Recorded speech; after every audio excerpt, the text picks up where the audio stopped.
দুনিয়া এক অবস্থায় থাকে না, এক হালাতে থাকে না বাপ।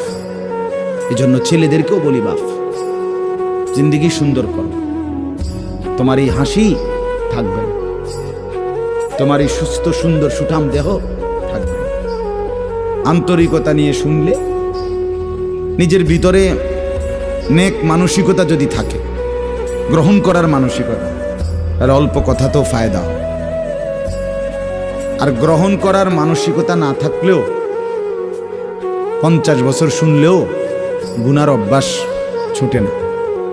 দেখেন না 70 বছরের বুড়া মানুষ চা দোকানে টেলিভিশন দেখে, তাহলে এত বড় বুড়ো মানুষ মুরব্বী, উনি এখনো যদি বিড়ি খায়, সিগারেট খায়, এখনো যদি চা দোকানে টেলিভিশন দেখে, তো ওনার এই মন্দ অভ্যাস, বদ অভ্যাস কত বছর পরে ছুটবে? উনি আরো কয়শো বছর বাঁচলে গিয়া বুঝবে এটা গুনাহ। আর ওনার আর মেয়াদ আছে কি?